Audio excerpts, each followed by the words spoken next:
Welcome back, or welcome in general, with your host, The Shy Guy. We are currently on episode 12 of KickStart EuroStar Beats.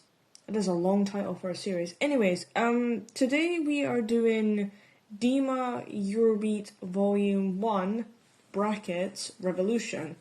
But we're not just doing Volume 1, we're also doing Volume 2, because, well, Volume 1's literally only got like 3 songs and a bit, and what better sense to combine Volume 2 as well, because that's also got 7 tracks, and well, together that just makes 11, which is pretty much the standard numbering for any other Eurobeat volume or album or whatever. And if anything, that's pretty much the whole idea of KickStart EuroStar Beats. Brief introduction in the series. KickStart EuroStar Beats is Series 1 on the blogging series of The Shy Guy reviewing Eurobeat. Here's how I'll be reviewing it. It's a 1 to 5 star ratio, no half stars on how vibrant a song can get, etc, etc, etc. But, also depending on how long the series is, or how many songs are in that album, I might be obliged to review more than one album in a video so it can really define or encourage you to take this path into Eurobeat. Hence, why we're doing 2. Next episode is GR Eurosounds, and we'll be doing 4 of them, or the first 4, because there's only 3 of each in each album as it is. So that would accumulate to about 12 songs, again, standard running time for any Eurobeat album. Introduction on the series as a whole. Date released of Volume 1, the 10th of February 2011. The date released on Volume 2, which is also in brackets of extended versions, which probably means because the original, or when they first appeared, were probably on the SEV series, and obviously they would be 3 minutes long because of how many labels there are within the Eurobeat now. 26th of February 2011, so not too far in between. How long did the series run on from? Well, actually, surprisingly, it was only really 3. Not much. I don't know, and maybe this wasn't supposed to continue on as much further. It would have been nice to showcase the whole discography and catalogue of this label. Maybe the other one by him, which is Initial Eurobeat or Initial Beats, is probably better at showcasing said catalogue, but we'll see when that comes round. Anywho, the last one was in 2013. Just random facts, if anything. How popular do I think it is? Well, I never really hear many people talk about David Dima as a whole. However, he has had some famous songs within Initial D. Don't Stop the Music, which is under Lou Grant, which was taken over by Gino, God bless his soul. Mikado, Give Me the Night, and Streets on Fire. Those songs being by Dave McLeod. Big in Japan, by Robert Pattern. And I Can't Stop Loving You by Dream Fighters, and Dancing on the Street by David Dima himself. End of the World, I think by Dream Fighters, is also a really popular one, despite not being in Initial D. Maybe it's in Initial D arcade, I'm not entirely too sure. But again, if we do like the songs by these artists, why don't we just explore more of them as a whole? No idea. But the point of this video is, well, it might give you some encouragement to explore further than the Initial D songs itself. I don't know entirely if it'll work, maybe it won't. Maybe you'll just think I'm talking a load of nonsense, but if I were you, and because I do like his songs within Initial D, I would be watching this video to the very end. Any facts or general sound gist of the album itself? Not entirely. Well, there is a sound gist, but we'll get to that. The last track in Volume 1 is not a Eurobeat song. I want to declare that before we get through the reviews. It is a hyper techno track, and I was briefly told about when reviewing these 2 albums. To be honest, I kind of could gather that myself, considering the fact that when I was reviewing and listening to these, it did sound very different, obviously, to Eurobeat. I don't know entirely how hyper-techno kind of relates to Eurobeat. It's definitely a harsher, more hardcore version of Eurobeat. Not something I particularly enjoy very well, especially with happy hardcore, Coverland's label itself within Eurobeat. It's interesting nevertheless, but it's not my kind of thing. Still, we should be given general basis fact on who David Dima is himself also. Dima Music. It's an Italian label of Eurobeat and hypertechno. I'm not actually sure how many other hypertechno songs there are within this label. I know Brett Sinclair has probably done something similar within the Brett Sinclair, or no, the Sinclair style label. It is founded by, and apologies for getting this wrong, David Di Marcantonio, very Italian last name. Well, generally known as David Dima, which is basically just a shortened version of his name, pretty much with Maurizio De Jurio, with Dejo being an alias because De Jurio. Founded in 1994 anyways. Initially as a recording studio for other labels, notably sub-labels of LED Records. You probably won't have heard of them. You might know a couple of the sub-labels though. Vibration, which is what I'll be reviewing at some point. Eurobeat Masters, I'll also be reviewing that at some point. I don't think I'll be doing Energy Revolutions. Maybe. And, well, as discussed, Coverland, which will be reviewed. And I'll probably hate every burning second of it. But 2005, anyways, from 1994, 2005 onwards, they've been producing their own Eurobeat tracks. Which is actually fair game, to be fair, because, you know, maybe at that point he was just getting inspiration in order to know how to make his own Eurobeat songs, and especially maybe he just didn't like the ones by Vibrations and all the others, and just decided, no, I'm going to stand out from these 4 others, because that alone, from that 4 named suggestion, David Dima is definitely very, very, very different from them. I feel like there's some elements from Vibration, and I probably will mention this when I will review Vibration, but along the lines, it's very different from all of them. Ratings of the songs discuss who sung it, not doing labels, because this is the Label Arc, any notes, star rating, and let's just get into this. So, starting off with Volume 1 is track number 1, DD Super Eurobeat Lover. 2 stars out of 5, with none other than David Di Marcantonio himself. There is a lot of syllables within that last name, but then that's just probably Italy as a whole. I'm not trying to be offensive. Anyways, 2012... and catalogue number entry is 87 out of, I don't know how many songs he's produced. I kind of thought it would be a little bit interesting to add the catalogue numbers because they don't start off from the very first song.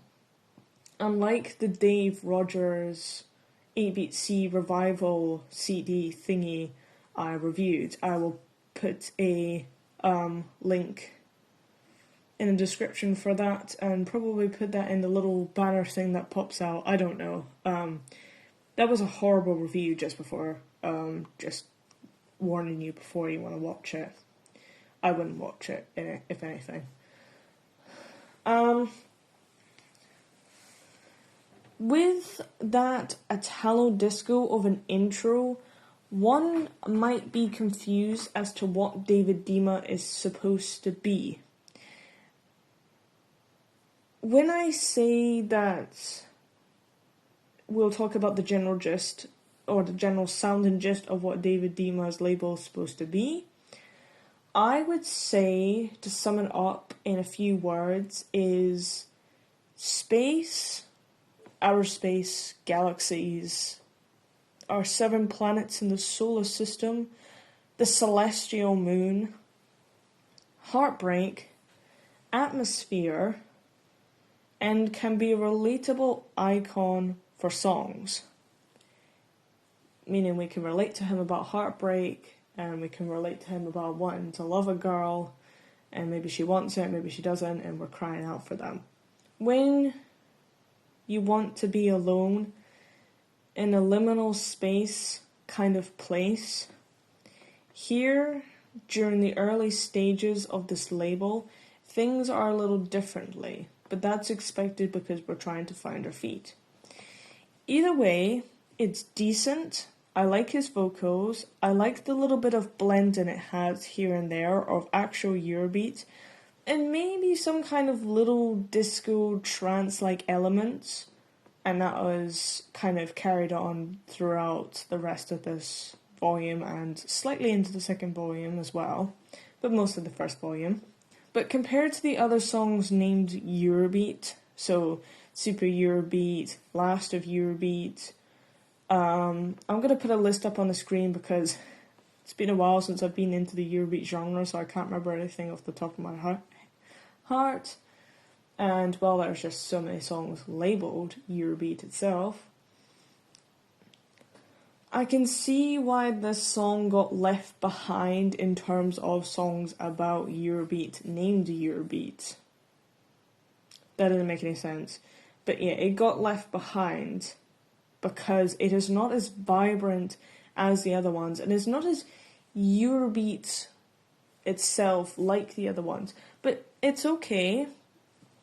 Despite this given 2 stars out of 5, it is okay because this is the way Dima sees Eurobeat. Because you can still hear his distinctive label sounds, however, even though it's only 2012, not far from 2005. So yeah, love the intro as well, unlike the other Eurobeat songs titled Eurobeat. There is something there, just saying. Track 2, Max Zero, I Want It All, 1 star out of 5. Thomas Marvin, aka Mega Energy Man, 2009, catalogue number entry 47. Elements from the song before, in track 1, but this song came out before track 1. But with the significant guitar works in this, even though I know David Dima is a guitarist, I can't help but to feel like it's a little bit off the elements in the song. But maybe, again, he's just trying to find his feet. I like Thomas in the verses though. He's good here. Mega Energy Man is good. I don't talk about him much, but he is good, and he sort of gets left in the dust a little bit, even though he's quite there in the initial D soundtrack. His work is peak here.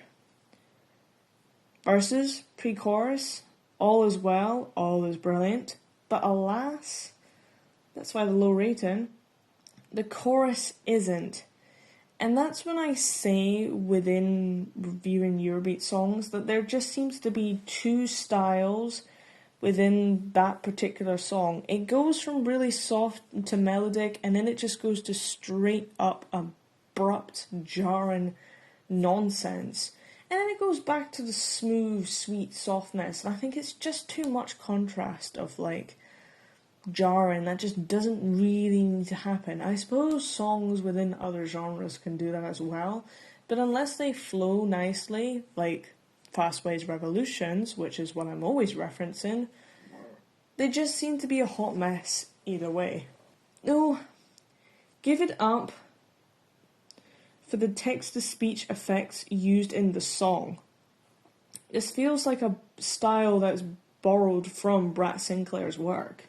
And if you know Brad Sinclair, then you know he does love his text-to-speech effects from Mac OS or whatever it's from. Though I don't know if him and Dima have worked together in the past, or maybe they just inspired each other or somewhere or another, but that's all I have to say for this one. Track 3, Cindy Cooper, Time to Fly, 3 stars out of 5. No credited artist for this. 2005, catalogue number entry 10, which is an interesting number to pull out of the hat. You know, it's rather impressive here from the get-go of making his own tracks. Dima seems to know exactly what he wants straight away. No question about it. No doubt. If you listen to this and his most latest track, well, of course he's changed. It has been, like, obviously 2 decades, a decade, but ever so slightly changed from the two. And this is no exception. Trance-like vibes of floating through the air with techno synths, I'm guessing. I don't know, but if you know me and know the channel, you'll know I'm rather uneducated in music. And I tend to go off on a whim or hardly rate the song at all. Cindy here, whoever is singing under this alias, regardless, the vocalist is good, and I feel like I am flying, unlike other Eurobeat songs about said topic, because it's harmonising here. From start to finish, there was no jarring, there was no different elements and different styles between verses and chorus. It's all just one song that flows together. And I wonder why this doesn't get more love, or why David Dima doesn't get more love in general. Sometimes we just need a break from the jarring impacts of life. That is all. And why we question that there is no Eurobeat like that, well, I think you're looking in the wrong direction. Track 4, and we're on the last... so random. We're on the last track of this volume. I've never reviewed something so short. I've done 8 songs before in SEP's Eurokudos. Again, links down in the description for that, or pop-out banner thingy will appear, but track 4, we'll get it over with actually. Is this a good one to round off the volume? I don't know, it's just so random that there's just a hyper techno track. I guess. I mean, it does remind me of SEP's Eurokudos. They have the last 3 songs are songs that are already appeared, but just a different style of them. So there was an 8-bit version of Jay Lair's Little Star and etc. etc. But having a whole different genre to Eurobeat as the last track is definitely something. But it's not uncommon because there have been non-stop mixes on disc too, but not on the same track listing, so it's fair game either way. Water Queen, or Water Queen, well, I will do it without pronouncing the T just to annoy people. Water Queen, I Want to Be a Star, 1 star out of 5. This is the hypertechno track, and whilst I don't entirely know what hypertechno is, I do know I'll probably give it a star rating, say what's good and bad, and whether I might want to explore this queer little genre more, and would probably go back to Brett Sinclair style, because he has a whole playlist of hypertechno kind of thingy in his YouTube page. Again, links down in the description for that as well. Just check the description though, and there's always going to be links to some kind of weird and new wonderful thing to Eurobeat. If you want to take different paths, that's the whole point of this channel. This feels like house, but with a bit more oomph to it. And I don't know if I like this oomph to it. House is good. 1990s house. Early 2000s kind of house. Some techno is okay, like rave music, not entirely too much. Hypertechno, hardcore, happy hardcore. It's just too hard for me. Too jarring. Big dramatic pause. Let's move on to volume 2. P.S. I liked the little rapper guy in Water Queen, I just didn't like the female vocalist. But then that's probably me being biased because I actually do like male vocalists over female ones. Well then. Volume 2 with the 5th song in this reviewing, but track number 1, David Dima with Yoko. 4 stars out of 5. That's our highest rating song so far.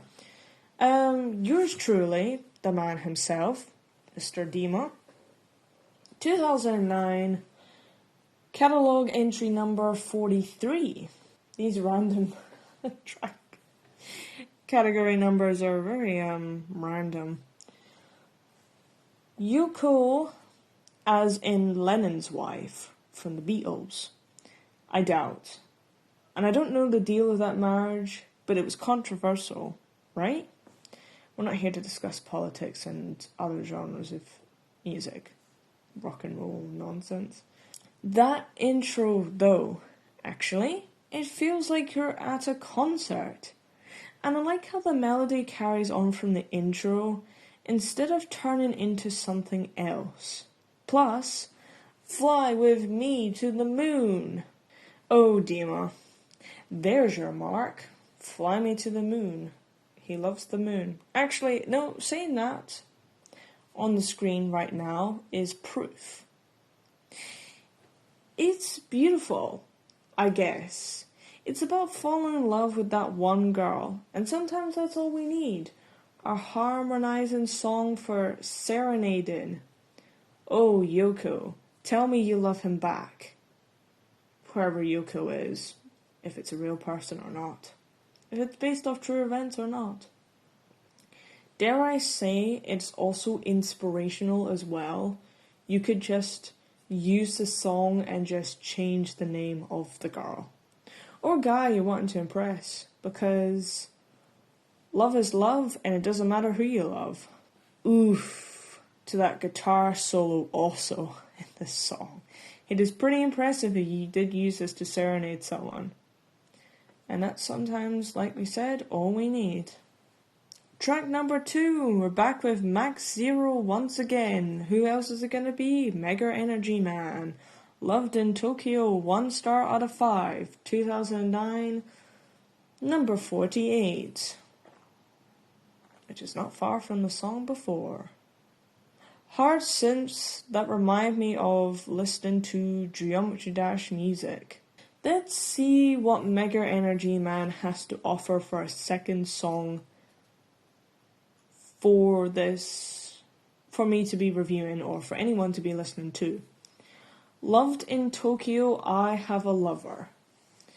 That's a fair game, but the hook just after the intro, before you get to the verse, isn't that all fun?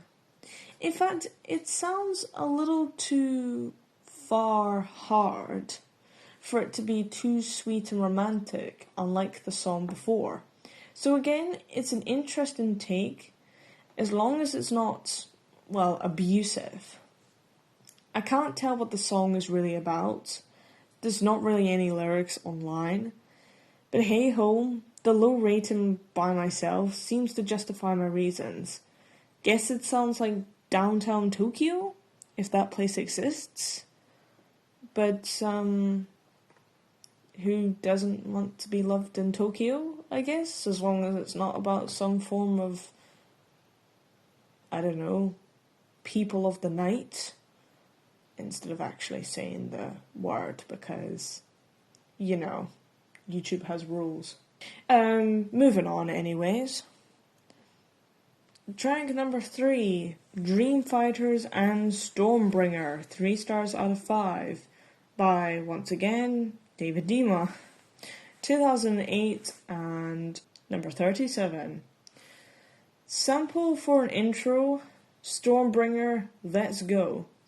Sounds a little bit Arabic, like One Night in Arabia, which is featured in Initial D.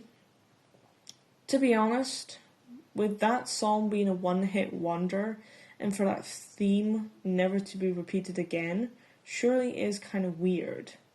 But then maybe there was a reason behind it. What kind of storm are we bringing though? The song sounds like a tornado is happening. Or a dust bowl. or a sandstorm. They're all kind of the same thing, aren't they, really? I don't know. Decent vocals, but not too much of a gauging hook for me. Let's see if the chorus can maybe change my mind. Kind of. It feels like I'm in a desert, though. And does feel a bit Arabic. So I guess in a way it's kind of like a sequel to that. And, maybe we need more songs that explore different countries. And I don't know why there's not enough songs about Italy as a whole. Track 4, Big Juarez, I think that's how you pronounce it. King of Samurai, 3 stars out of 5. Do I even need to say who this is by, who the vocalist is? Maybe it's a one-man band at this rate, like Dave Rogers. At least Brett Sinclair isn't a one-man band. He just uses artists. He's not an artist. I mean, well, he's an artist, but vocals-wise, maybe Brett is very good at singing, and we just don't know that yet. David Dima's definitely a one-man band, though, which is cool, but, like, maybe give someone else a chance. I'm not complaining, though, because his entries during the Best of Super Eurobeat series are top tier. And I need to explore his label more. Anyways, 2005 and number 16. Oh no, here comes the big king of samurais. Samurais are cool as fuck, though. Not sure if the practice is still practiced, but it is a big part of Japanese culture and history, and when it comes to stereotyping them. But I don't know if samurai still exist. We also get another sample for an intro, and I don't know where it's from. Whether it's from a TV show or a documentary of some sort or whatever. But I'm really enjoying, and I can't lie about this, I'm really enjoying the text-to-speech effects that Dima is using for his songs. I wouldn't say they're better than Brett Sinclair's way of using them, but they are up there with, him using them. When I'm also talking about text-to-speech, I'm also thinking about, or also be talking about, the most famous one in the Eurobeat genre is Overload with Blackout from Initial D, if anything. It should be encouraged a little bit more, considering it is kind of a 90s, early 90s thing. But I guess it just never really caught on with, I don't know, some Eurobeat producers. Though using samples from different clips is definitely like a thing. Yeah, I kind of wonder why that effect sort of disappeared. I think he still kind of uses it because Stop the Time by both himself and Gino does have a sort of sample within the digital version of that song. Either way, David Dima's style to Eurobeat and his vision of Eurobeat definitely feels like a new generation to the Eurobeat genre as a whole. The verses are okay, the pre-chorus is okay, the bridge is okay, so only the chorus is certainly better and more worthwhile. And unfortunately, I'm really sorry, but this doesn't make me think of Japan much, which is also a little bit of a letdown. Despite rating it 3 stars out of 5, the chorus just holds the song, other than anything else. Alaki Labyrinth of Love, 3 stars out of 5. Alessandra Sherigato, I think that's a lot of E's and I's. Sorry. Do apologise. Should really put that at the start of my video. I cannot speak Italian. But then I should probably just put the fact that I'm English. That is all.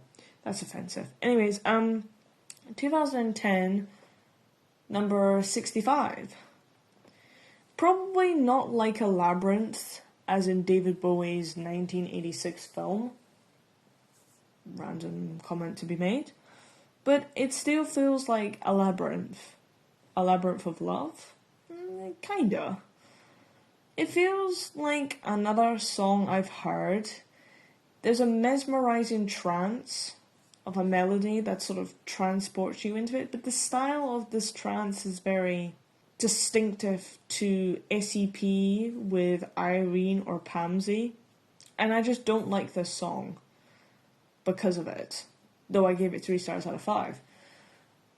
Yes, it's good, but it feels wrong for the style to exist at this label when it feels too much of an SEP track. Anyways, moving on. Track number 6, Judy Crystal, Tell Me Why, 2 stars out of 5. Andrea Delfino, 2006, and number 24. Ayo, it's Andrea from Italo Disco and GR Eurosound and wherever else she's been on the Eurobeat scene.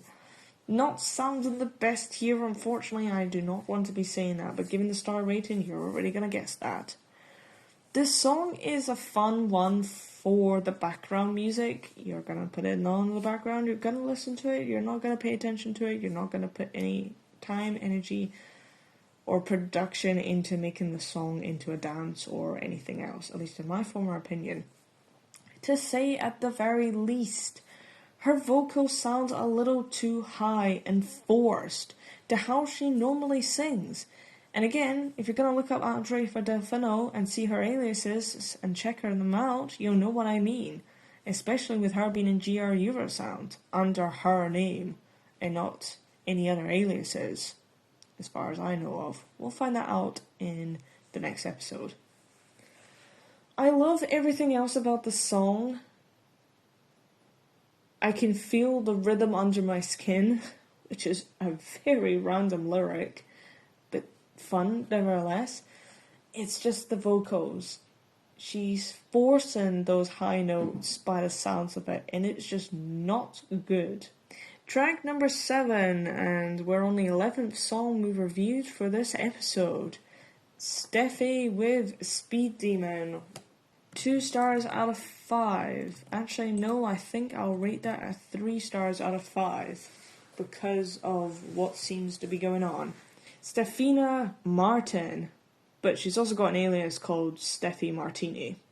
So there are all 3 of them are the same person. 2009 and number 51. Speed Demon here.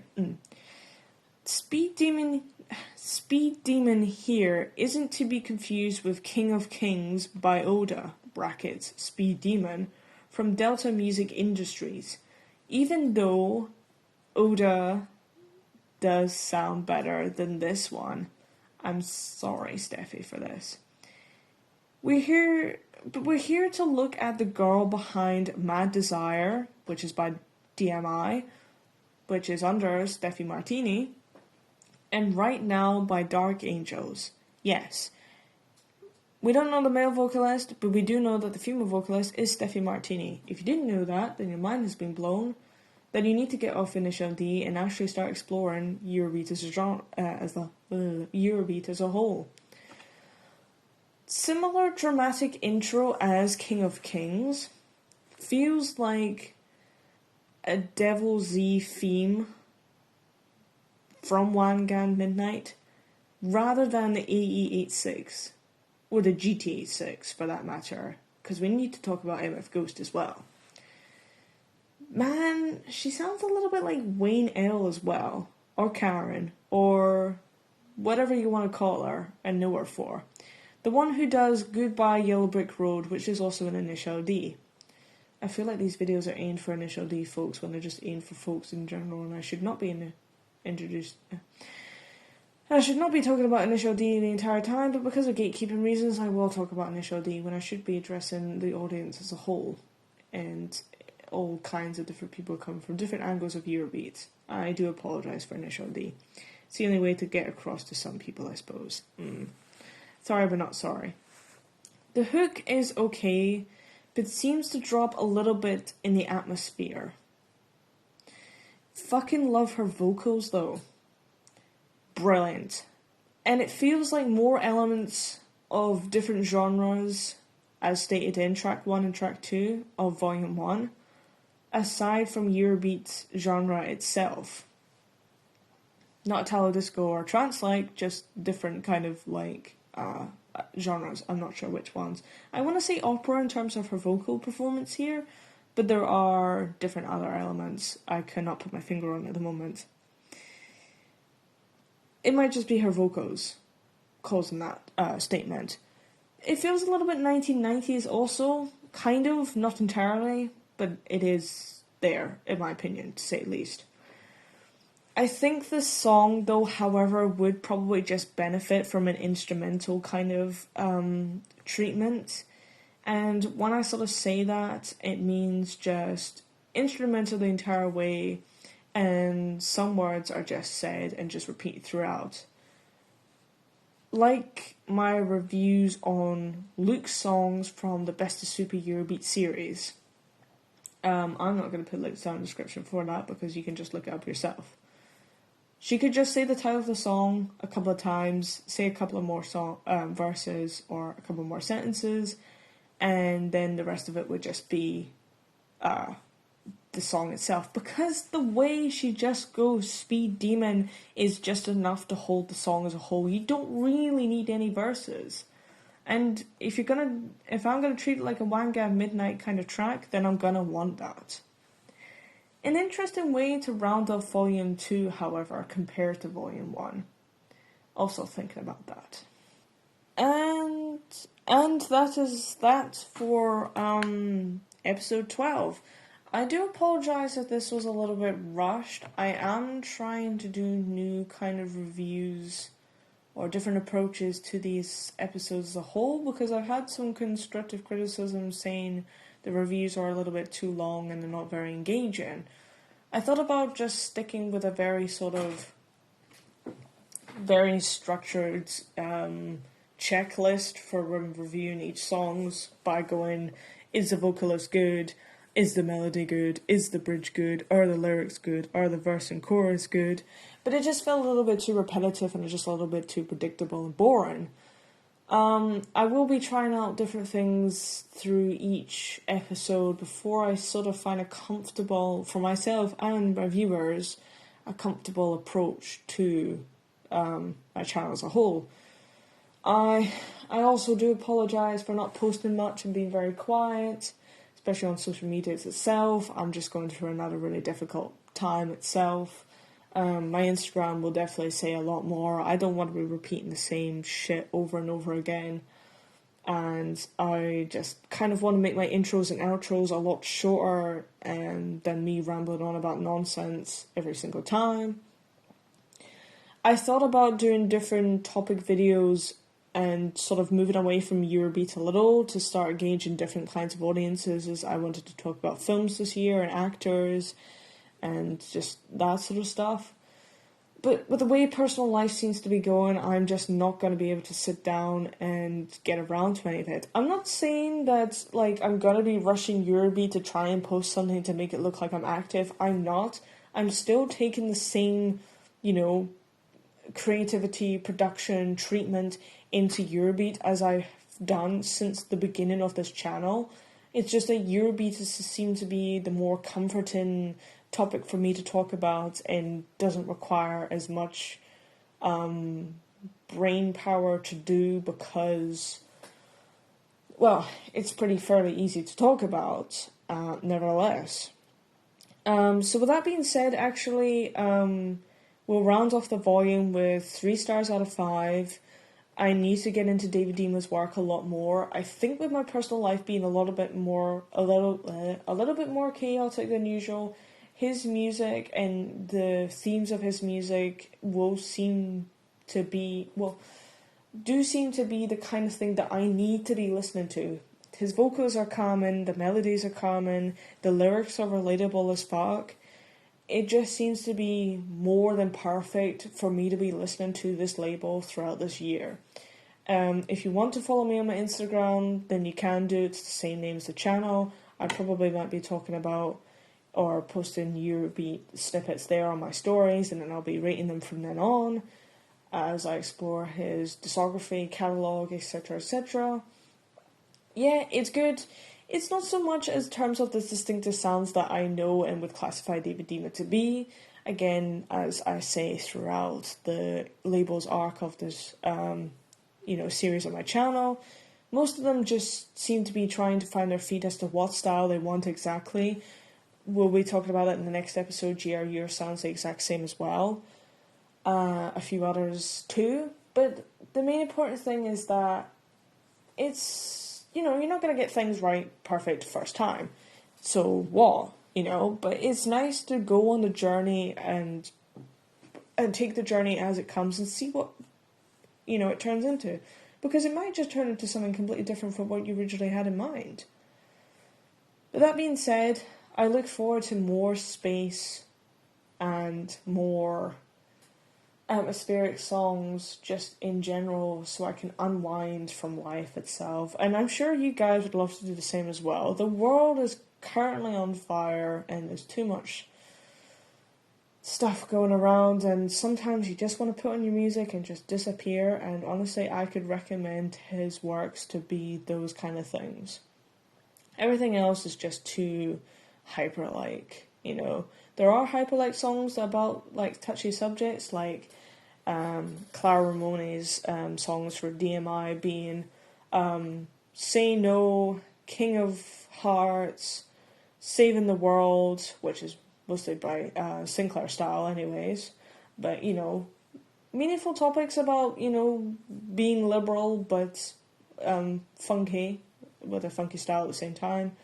But sometimes you just want something completely different of the opposite. And, there are good racing songs as well, in arcade stages or whatnot. So, yeah, 3 stars out of 5. And we'll round off the video there and just, stick around for the content to come.